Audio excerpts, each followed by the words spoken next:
ہندوستان کی بات نہیں ہے، آپ ہندوستان چھوڑ کر کے پوری دنیا میں جائیں، ہر جگہ میرے احمد رضا کا نام ملے گا آپ کو۔ تو وادی رضا کی کوہ ہمالا رضا کا ہے، جس سمت دیکھیے پوری دنیا میں آپ دیکھیے، جس سمت دیکھیے وہ علاقہ رضا کا ہے۔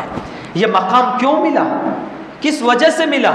صرف عبادت کر کے، صرف ریاضت کر کے، صرف ذکر و اذکار کر کے اس وجہ سے نہیں ملا، بلکہ یہ مقام و مرتبہ ملا ہے عبادت کے ساتھ ساتھ حد درجہ نبی سے محبت کرتے تھے، وہ بے انتہا نبی سے محبت کرتے تھے۔ اور نبی کی محبت اس قدر تھی کہ ایک مرتبہ اعلیٰ حضرت بیٹھے ہوئے تھے، اعلیٰ حضرت اپنے مریدوں کے ساتھ بیٹھے ہوئے تھے۔ وہ زمانے میں خط کا زمانہ ہوا کرتا تھا، چٹھیاں آیا کرتی تھی، اب فون کا زمانہ ہے، خط آیا، اعلیٰ حضرت کو دیا گیا تو اعلیٰ حضرت رحمۃ اللہ علیہ خط کو دیکھنے کے بعد پڑھنے کے بعد مسکرا رہے ہیں، خط پڑھنے کے بعد مسکرا رہے ہیں۔ بازو مرید بیٹھے ہوئے تھے، جب وہ خط کو پڑھتے ہیں تو روتے ہیں۔ اعلیٰ حضرت خط کو پڑھ کے مسکرا رہے ہیں، بازو مرید پڑھ کے رو رہے ہیں۔ اب جو سامنے بیٹھے ہوئے تھے ان کو سمجھ میں نہیں آیا، تو پوچھ دیتے ہیں کہ آخر کیا معاملہ ہے کہ آپ رو رہے ہیں؟ تو بتایا جاتا ہے کہ خط میں جو الفاظ ہیں نا وہ کیا ہے معلوم ہے؟ وہ بولنے کے قابل نہیں ہے۔ تو بتاتے کیا لکھا گیا ہے؟ تو بتایا گیا کہ خط میں امام احمد رضا کو گالیاں لکھی گئی ہے۔ یہ خط میں کوئی تعریف نہیں ہے، کوئی اور چیزیں نہیں ہیں۔ ہمارے پیر و مرشد جو یہاں بیٹھے ہوئے ہیں، امام احمد رضا کو گالیاں لکھی گئی ہے۔ اب سارے مرید پریشان حیران ہے کہ گالی سن کر کے بھی ہنس رہے ہیں، گالی دیکھ کر کے بھی ہنس رہے ہیں، گالی دی گئی ہے اس کے اوپر بھی ہنس رہے ہیں۔ تو امام احمد رضا سے پوچھتے ہیں، اے میرے پیر و مرشد ذرا یہ بات بتائیے کہ آپ کو گالیاں دی گئی ہے، آپ کے اوپر انگلیاں اٹھائی گئی ہے، آپ ہنس کیوں رہے ہیں؟ آپ رو کیوں نہیں رہے ہیں؟ ان کے حق میں بددعا کیوں نہیں کر رہے ہیں؟ تو امام احمد رضا خان فاضل بریلوی اپنے نبی کے عشق میں بول پڑتے ہیں، ارے تم لوگ کیا جانتے ہو، جس وقت اس نے مجھے گالی لکھا ہوگا اس وقت میرے نبی کو گالی دینے سے باز رہا ہوگا وہ۔ یعنی نبی کو گالی نہیں دیا، مجھے گالی دیا، یعنی مجھے گالی دے یہ تو برداشت کر سکتا ہوں میں، میرے نبی کو گالی دے یہ برداشت نہیں کر سکتا میں۔ تو وہ امام احمد رضا بہت بڑے مجدد اعظم ہیں۔ اس صدی کے گزرنے کا 104 سال ہو گیا، اب تک اور صبح قیامت تک ان کا ڈنکا بجتا رہے گا۔ صحابہ اکرام نبی سے کس قدر محبت کرتے تھے ہم بیان نہیں کر سکتے۔ وہ ایک صلح حدیبیہ کا واقعہ بیان کیا گیا ہے کہ نبی کریم صلی اللہ علیہ وسلم وضو کر رہے ہیں تو وضو کا پانی زمین پر نہیں گرنے دے رہے صحابہ اکرام۔ جو ہی پانی نیچے جانا چاہتا ہے صحابہ اکرام اپنے ہتھیلی میں لے لیتے ہیں، اور کیا کرتے ہیں معلوم ہے؟ لینے کے بعد دوسری طرف پھینکتے نہیں ہیں، بلکہ اس پانی کو کوئی پیتے ہیں، کوئی اپنے آنکھوں میں لگاتے ہیں، کوئی اپنی چھاتی میں لگاتے ہیں، کوئی جسم پہ مل لیتے ہیں۔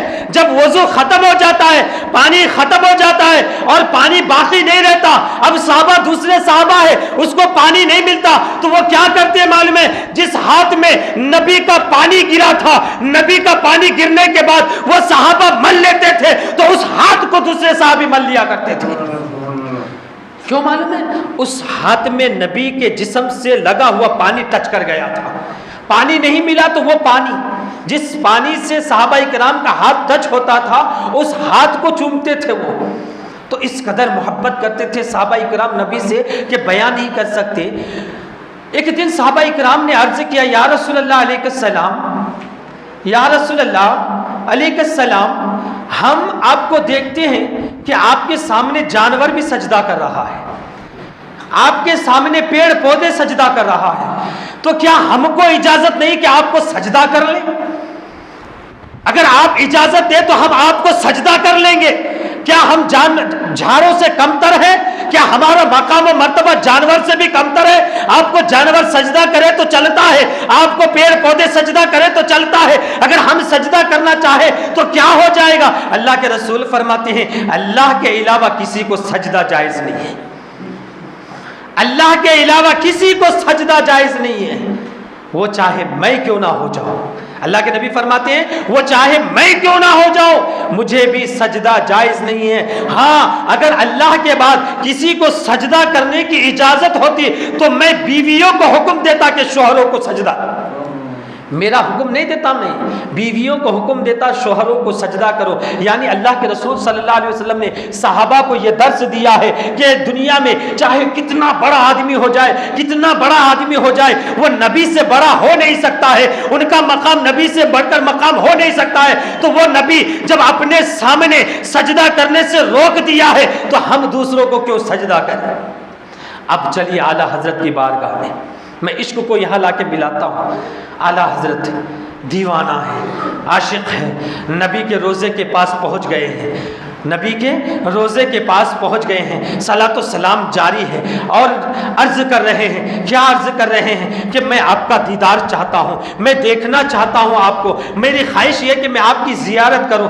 الغرض دن گزرتا جاتا ہے، رات گزرتی جاتی ہے اور کوئی بات بنتی نہیں ہے، اعلیٰ حضرت کی کوئی بات وہاں سنی نہیں جا رہی ہے۔ میرے دوست اور بزرگوں، وقت گزرنے کے ساتھ، دن گزرنے کے ساتھ، لیکن میرے اعلیٰ حضرت ہے، وہ جانتے تھے، وہ سمجھتے تھے، وہ لکھتے تھے، پڑھتے تھے کہ رب کی رحمت سے نا امید نہیں ہونا چاہیے، نبی کی محبت سے نا امید نہیں ہونا چاہیے، لو لگائے بیٹھے رہو، کبھی نہ کبھی زیارت ہو جائے گی۔ الغرض لو لگائے بیٹھے ہوئے ہیں اور قسمت انگڑائیاں لیتی ہے۔ میرے آقا صلی اللہ علیہ وسلم خواب میں نہیں بلکہ روبرو جاگتے ہوئے اپنی آنکھوں کو اعلیٰ حضرت کھولے ہوئے ہیں، اپنی آنکھوں کو پورے طور پر کھولے ہوئے ہیں، نبی اپنے روزے سے باہر تشریف لے کر کے آتے ہیں۔ حیات میں دیدار جو ہوا سوتے ہوئے نہیں، جاگتے ہوئے میرے اعلیٰ حضرت نے نبی کا دیدار کیا۔ اب اعلیٰ حضرت نبی کا دیدار کر رہے ہیں، اب اعلیٰ حضرت بیان کرتے ہیں اپنے دل کی کیفیت، لوگوں نے بیان کیا، علماء نے بیان کیا کہ اعلیٰ حضرت جب نہیں دیکھے تو اس قدر دیوانہ تھے، جب دیکھے ہی نہیں تو دیوانہ تھے، اب جب نبی کے چہرے کا دیدار ہو گیا اب اعلیٰ حضرت چاہ رہے ہیں میں سجدہ کر لوں۔ اب اعلیٰ حضرت کیا چاہ رہے ہیں؟ میں سجدہ کر رہا ہوں، دل تو چاہ رہا ہے سجدہ کر لے، من تو چاہ رہا ہے سجدہ کر لے، خیال تو ساتھ چاہ رہا ہے سجدہ کر لے، لیکن اعلیٰ حضرت فرماتے ہیں کہ پیش نظر کہ وہ نوبہار سجدے کو دل ہے بے قرار، روکیے سر کو روکیے، ہاں یہی امتحان ہے۔ یعنی اعلیٰ حضرت کہہ رہے ہیں کہ سجدے کو تو دل کر رہا ہے، جھکنے کو تو دل کر رہا ہے، من تو کر رہا ہے سجدہ کر لوں، لیکن نبی کی شریعت نے روک رکھا ہے، نبی کے حکم نے روک رکھا ہے۔ اگر نبی کا حکم نہ ہوتا، نبی کی شریعت نہ ہوتی تو آج اعلیٰ حضرت سجدہ کر دیتا۔ اور جب حدیث پڑھانے کی بات آتی تھی نا تو اس قدر ادب کرتے تھے، اس قدر احترام سے بیٹھتے تھے، ٹس سے مس تک نہیں ہوتے تھے۔ اچانک اس دن کیا ہوا، اعلیٰ حضرت اٹھ کر کے چلے گئے۔ اب سارے شاگرد، سارے تلامیذہ پریشان ہیں کہ ایسا کیا ہوا۔ پھر 15 منٹ کے بعد جب اعلیٰ حضرت اندر آتے ہیں تو کیا دیکھتے ہیں معلوم ہے؟ محمد امجد علی صاحب رحمت اللہ علیہ بیان کرتے ہیں کہ اعلیٰ حضرت کی آستین بھیگی ہوئی تھی۔ یہ جو آستینیں ہوتے ہیں نا یہ بھیگے ہوئے تھے، کپڑے گیلے ہو گئے تھے۔ پھر اعلیٰ حضرت نے حکم دیا کہ کپڑے دوسرے لے کر کے آؤ، میں چینج کر لیتا ہوں۔ پھر چینج کر لیا گیا۔ اب کسی نے پوچھا نہیں کہ کیا معاملہ ہے۔ پھر محمد امجد علی رحمت اللہ علیہ صدر الافاضل فرماتے ہیں کہ میں نے کیا کیا معلوم ہے؟ وہ دن جس دن یہ واقعہ ہوا تھا ایک پیپر میں لکھ لیا، ڈیٹ بھی لکھ لیا اور اس کا جو ٹائم تھا وہ ٹائم بھی لکھ لیا۔ کیوں؟ وہ جانتے تھے کہ اعلیٰ حضرت کا جو بھی کام ہے نا، امام احمد رضا کا جو کام ہے نا، وہ حکمت سے خالی نہیں ہے، وہ حکمت سے خالی نہیں ہے۔ الغرض 11 دن گزر گئے۔ 11 دن کے بعد امام احمد رضا خان فاضل بریلوی کی بارگاہ میں چند لوگ مہمان آتے ہیں، تحفے لے کے آئے، تحائف لے کے آئے، اعلیٰ حضرت کی بارگاہ میں پہنچے، سلام و کلام ہوا، پھر رہنے کا انتظام کیا گیا اور کچھ دن رہے۔ آج کل جاتے آتے ہیں نا، ویسا نہیں، بہت دور سفر سے آتے تھے، تھک جاتے تھے تو خانقاہ جس کو ہم بولتے ہیں خانقاہ بنایا جاتا تھا، خانقاہ میں اس کو رکھا جاتا تھا۔ تو اعلیٰ حضرت مہمان خانے میں خانقاہ میں بھیج دیا اور جا کر کے رہنے لگے. جب وہ لوگ جانے لگے تو حضرت سعد الافاضل فرماتے ہیں، محمد امجد علی صاحب فرماتے ہیں کہ میں نے ان سے سوال کیا کہ آپ لوگ کہاں سے آئے، کس وجہ سے آئے، کیوں آئے؟ تو اب وہ بیان کرتے ہیں کہ ہم لوگ فلاں علاقے سے آئے ہیں، اور ہوا یوں ایک دن کہ ہم لوگ کشتی پہ سوار تھے، اور جب کشتی تالاب کے یا ندی کے بیچ میں پہنچی تو اچانک اس تالاب میں یا دریا میں یا سمندر میں لہر پیدا ہو گیا، اور جب لہر پیدا ہوا تو ہماری کشتی ہلنے لگی، ڈولنے لگی. اب ہم لوگوں کو یقین ہو گیا کہ اب ہماری کشتی ڈوب جائے گی اور ہم لوگ ہلاک و برباد ہو جائیں گے، ہم لوگ یہاں ڈوب جائیں گے. تو ہم لوگوں نے کیا معلوم ہے؟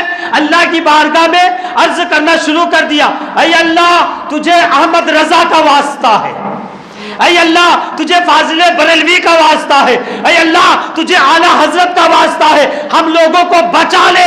اتنی دعا کرنی تھی کہ ہم لوگوں نے دیکھا کہ سمندر کے اوپر ایک آدمی چلتا ہوا آ رہا ہے، اور آنے کے بعد کشتی کو ایسا پکڑ لیا ہے، اور پکڑنے کے بعد بھری طوفان میں، بھری آندھی کے اندر، بھرے لہروں میں ہماری کشتی کو پکڑ کر صحیح سلامت ہم کو دریا کے پار کر دیا ہے.